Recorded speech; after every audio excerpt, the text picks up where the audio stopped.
On 4th and 2, analytics say to go for it, and they will. Dalton looking to the sideline. It's 4th and 2. Ball near midfield. Tie game. 10 years ago, this wasn't a decision. You punt it. Today, when a coach punts here, half the fan base pulls up win probability charts before the broadcast even comes back from commercial. Some call it reckless. Some call it cowardly. But that moment, that single 4th down, represents a much bigger shift. The NFL didn't just become more aggressive, it became more calculated, and not everyone in the building agreed with that change. This wasn't just about stats, it's about power. And this is the analytics war, and how it changed the NFL forever. For most of NFL history, football was governed by tradition. Field position mattered more than expected points, establishing the run was considered foundational. Coaches believed momentum was real, measurable, and fragile. You took the points, you trusted your defense, and you didn't try to outsmart the game. Even coaches known for situational brilliance, like Bill Belichick, built their reputations on preparation and matchup exploitation. But even in that era, there were early warning signs. In 2009, Belichick famously went for it on 4th and 2 against the Colts near midfield, and he got crushed for it nationally when it failed. At the time, media framed it as arrogance. Today, the math largely supports the decision. That's how much perception has changed. For decades, coaching trees were built on philosophy. Protect the football, control time of possession, and limit mistakes. But quietly, researchers outside the league were studying play-by-play data. In the early 2010s, teams began hiring quantitative analysts, not former coordinators, almost like data scientists. They studied EPA, or expected points added, success rate, and win probability models. And the conclusions kept repeating. Passing efficiency correlates to winning more than rushing volume, early down passing increases overall offensive efficiency, 4th down aggression increases long-term win probability, and explosive plays swing games more than time of possession. At first, this information was treated like a side tool, but then some organizations leaned in hard. For example, the Philadelphia Eagles became one of the league's most aggressive 4th down teams under Doug Peterson, including the Philly Special and the Super Bowl.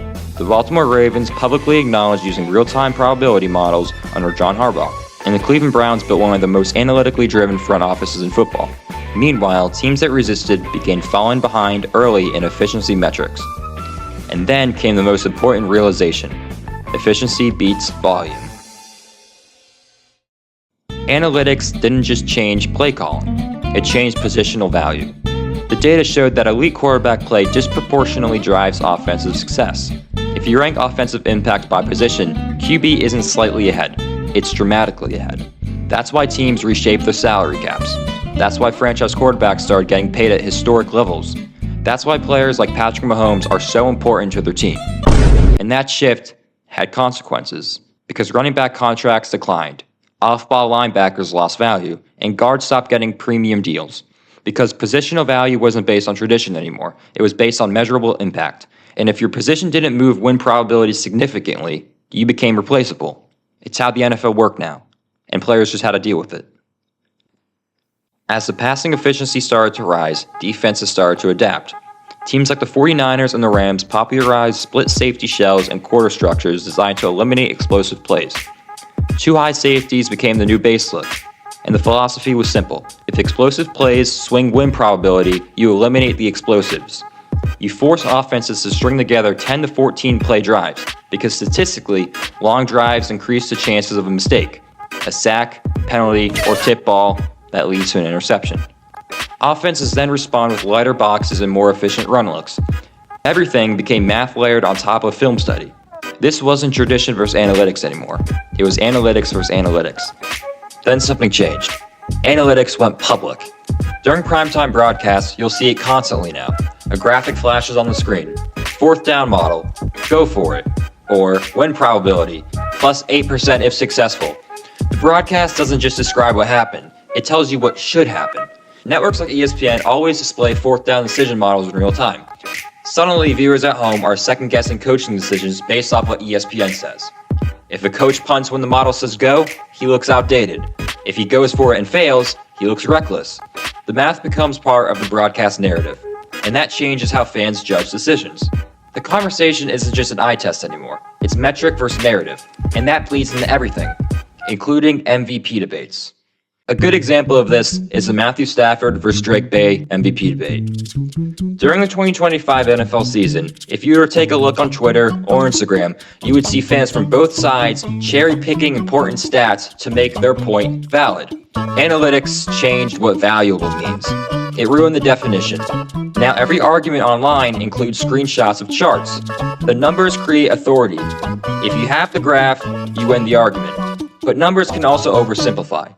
A corner may be playing in a scheme that funnels throws his way, or a quarterback's EPA might spike because of yards after catch. Context still matters, and that always somehow gets lost. Here's something people don't talk about enough.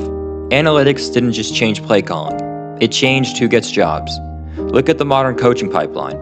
Front offices now prioritize decision-making aggressiveness, early down pass rate, fourth down efficiency, and scheme adaptability to modern spacing. If you're a head coach candidate and your offense ranked bottom 5 in early down pass rate, that's a red flag now. 10 years ago, that wasn't even tracked publicly. Organizations started valuing coaches who could interpret data, communicate analytics to players, and adapt strategy mid-season based on efficiency trends. You see younger coaches entering the league already fluent in analytics language because that's what they were brought up to. Meanwhile, some older coaches have struggled adjusting, not because they don't understand football, but because the evolution framework changed under them. The league is now self-aware, and maybe this is the biggest shift of all. The NFL knows it's being measured constantly. Every decision is modeled, every play is categorized, and every tendency is tracked. Front offices scout opponents using advanced tendency data. Teams self-scout using efficiency splits. The league became self-aware. It studies itself while it's happening, and that creates pressure that players and coaches sometimes can't live up to. Because if you fall behind strategically, everyone can now see it. And this is where the analytics war really lands. It's not about whether math is good or bad, it's about optimization. Every franchise is trying to eliminate randomness, but football is chaotic by nature. There will always be a tipped pass, a missed block, or a blown coverage. Analytics tries to reduce variance. Football thrives on it. The tension isn't going away, it's just evolving. And as far as the NFL lives on, the evolution is just going to get stronger and stronger.